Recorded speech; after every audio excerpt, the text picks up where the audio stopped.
just fought.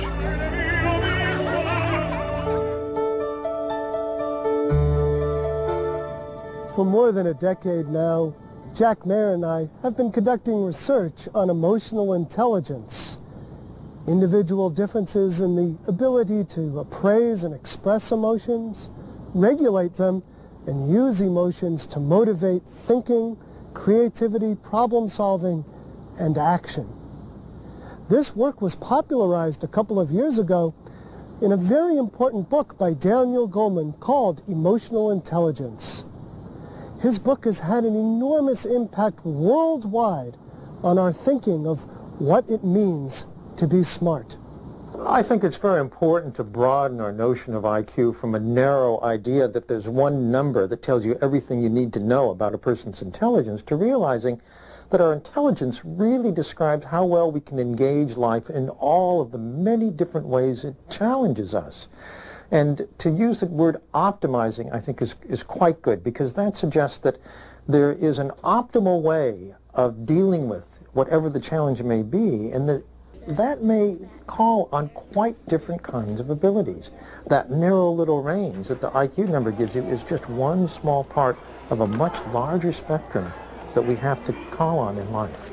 Well, of course, my work was inspired to a large extent by that of Peter Salovey and John Mayer and their seminal definition of emotional intelligence. I've gone on and developed the concept a little differently from the way they see it. I talk about emotional intelligence as referring to how we are aware of our own emotions, how well we handle them, how we motivate ourselves, how empathic we are, and how we handle relationships with other people. For education, emotional intelligence has always played a largely hidden but crucial role in how well teachers are able to educate and how well students can learn, as well as how well students do in life once they've left school. In terms of teaching, I think it's those teachers with emotional intelligence who are able to sense whether the lesson they're giving is really working, whether they're able to, who know how to keep students engaged, excited, to get them in flow as they learn. That takes emotional intelligence. For students, it's being able to be emotionally intelligent that makes you a better learner. For example, a student who's chronically upset or distracted or impulsive or not getting along with other students is simply not able to pay as much attention, to learn as well, to remember as other students, because the emotional centers neurologically actually interfere with the prefrontal centers that are so vital for learning. That being the case, it's absolutely essential that children learn how to handle their own emotions. One of the people I've enjoyed working with is Maurice Elias. He's really a pioneer in the field of emotional literacy, and the programs that he's developed, which now have spread across the country and I think are starting to spread around the world, are among the state-of-the-art in emotional literacy. This business about feelings is not just a whim, that we are biological beings. Our health depends on our emotions, our behavior, our attitudes as a package. And you can't take that apart. We have in place the possibility to educate kids in a way that will make it less likely they'll get involved in drugs and alcohol, smoking, premature sexual behavior, the whole range of things, violence. But we have to believe that that's important. Were you just really upset and you started talking to him in an angry or upset tone? I was just like, can you please stop? Vicki Podobicki is a health teacher at the Bartle School in New Jersey. Now, when we start feeling a certain way, like when we're angry about something, who can raise your hand and tell me something you can do to deal with the anger? Well, you could tell somebody that you are feeling that way. Okay, it's very good. You tell someone, I feel mad when you say that to me. I feel angry when you do that to me. What else could you do? You could use keep calm. Okay, you could use keep calm. Okay, let's all practice. When we do keep calm and we're in an angry situation, we need to first acknowledge that we're upset or angry, and then we need to go get over it so that we can start taking a look at the problem, setting our goal. Okay, so everybody with me, look up here. Breathe in for 5. It's a slow breathe in. For students, their level of emotional literacy, that is their ability to be emotionally intelligent, determines how they are as learners. If you're a student who's upset, for example, chronically upset, or doesn't get along with your other friends and so on, that means that you will not be able to pay as much attention for a simple neurological reason. The emotional centers, when you're distressed, impede the activity of what's called working memory. That's attention. It means that students have that much less attention for what's happening in the moment, for what the teacher is saying, what they're trying to learn from their book, from taking the test. So in order to help students have the maximal cognitive ability, cognitive capacity to learn what's being taught, they have to be able to manage their emotions. What did I tell you? Just what's Newton's law? Every action has a positive reaction. Okay, it's an equal and opposite reaction. So what we do is, again, if you just bounce a ball down, it's going to come up. Now, if I take this basketball and bounce it really hard, it's going to come up harder. Okay, if I take it and just bounce it small, it's just coming up little. Okay, so that's the equal and opposite. If I do it hard, it comes back harder. Small, it comes back smaller. If you're aggressive, the aggression is going to come back to you. Okay, so that's where maybe using best when you're going to confront somebody. Okay, what's another... Referrals to the mental health center were at a peak among children during the time right after the transition to middle school. So they end up with psychosomatic problems, they end up with headaches, they end up with anxiety, some kids end up with phobia, they didn't want to go to school. Some kids became very depressed, they lost their confidence. In fact, there's good national data that show that in secondary school, girls especially begin to suffer a drop of self-esteem and self-confidence during this critical period of time. And it's avoidable. But this is what we were seeing, and this is what really motivated us to say, well, this does not need to happen. If we prepare the kids for the transition by giving them certain skills, they've got a much better shot at doing it successfully. You know, for therapists, I think the emotional intelligence model is extremely valuable as a way of rethinking their task, because it's a skill model, and what they're doing is building skill. When I spoke at Four Winds some years back, there was a very exciting exchange about the way in which the emotional intelligence model offered them a new way to think about the work they were doing in therapy. His ideas about emotional intelligence are so wonderful for treatment because they do stress strengths, and they do stress things that really can be capitalized in a child. And when they met together, I think that there was a wonderful exchange of ideas. I think that our clinical team felt very, very supported by his theories of emotional intelligence, and I think it helped them think through even farther how they could bring that to the treatment process even more. Good morning, everybody. We have a new patient this morning, Matthew. And we're going to discuss his treatment plan, and we're going to discuss the course in hospital. Hopefully we'll get to his discharge plan as well. We're the largest provider of child and adolescent services in the Northeast, and the children's ages start at 5 or 6. It's very sad to know that children that age need to be in a hospital, but the truth is they do. And I think that, Valerie, you're the one that evaluated him, so why don't we just listen to Valerie and get a little bit of history on Matthew so that we know what we're talking about this morning. Okay, this is Matthew's third hospitalization. He is a 7-year-old boy who was admitted because he was aggressive and acting out at home. His parents feel completely overwhelmed by him. He has one temper tantrum after another, and he's been violent towards his father most recently. Our clinical team is very interested in emotional intelligence. We see a great many children who have been traumatized and as a result experience developmental delays. They're not meeting those developmental milestones as a result of trauma.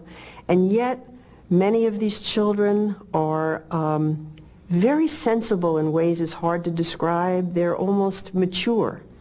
They've seen adults behave very, very badly. So we feel that it's very important for them to correct that experience a little bit by showing them that adults can be kind, that adults can be nurturing. When we do that, we are tapping immediately into what is innately in them, which is a form of emotional intelligence. They understand that. They respond to that. They then become very empathetic themselves. They then are able to control their impulses because someone is saying to them, you're behaving in this way and we really want to help you learn other ways to behave. Many of the children respond to that immediately. So Stephen, do you remember a while back when you had that fight with Joey? Remember what happened? Yes, I do.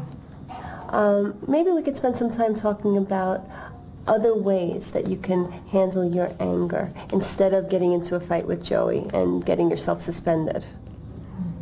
Okay, we've spent some time talking about different tools that you can use when you're upset or angry. Do you remember what they are? If you're working with children in therapy, for example, the skills that children need to bolster most often are things like impulse management, handling their emotions, empathy, being able to relate well to others. Those are basic human abilities that can be learned. So you can rethink your task as helping your clients, your patients, children or adults, to master these essential skills for life.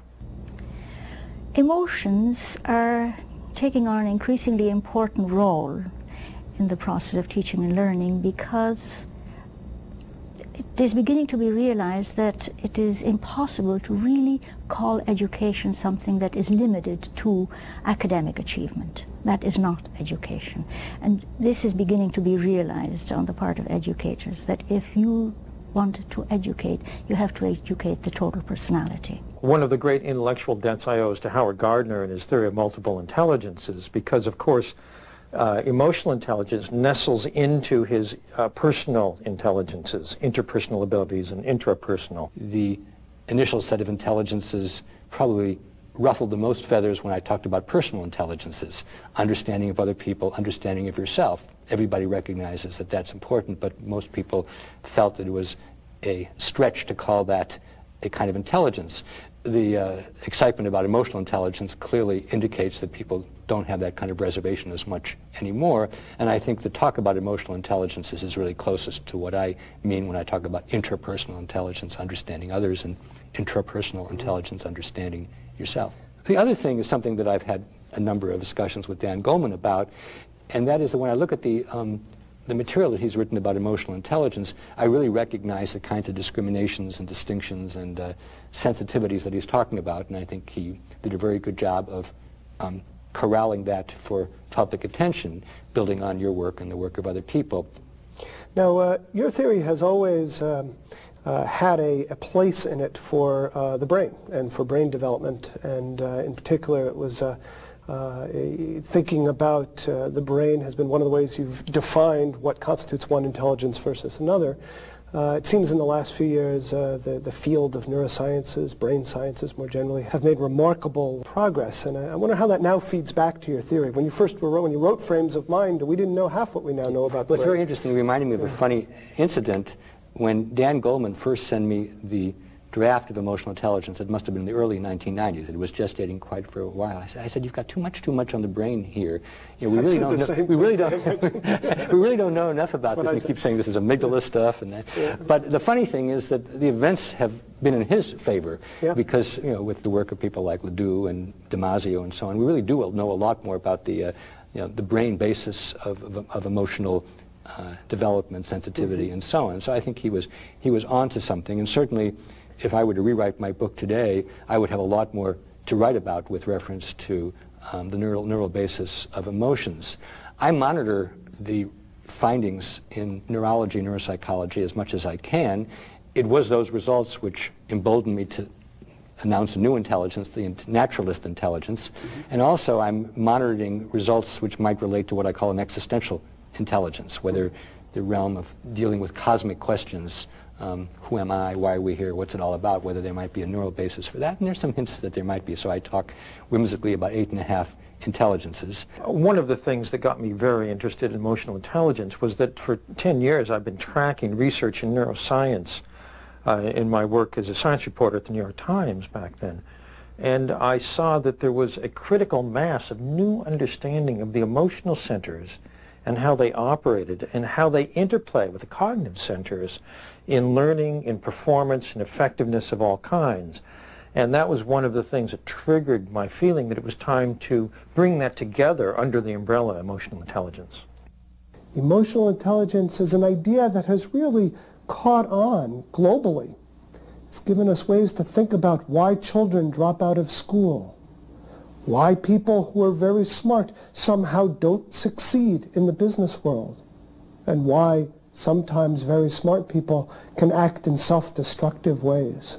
If children are going to optimize intelligence, or if people in the workplace are, people in the therapy are, they really need help. They need an environment which supports it. They need teachers who are thinking about how to optimize a classroom environment. They need therapists who are thinking about a more positive model of what they're doing with clients, with their patients. They need employers who realize that the organizational climate, the culture of a place, is as important for optimizing people's effectiveness as the people's abilities themselves.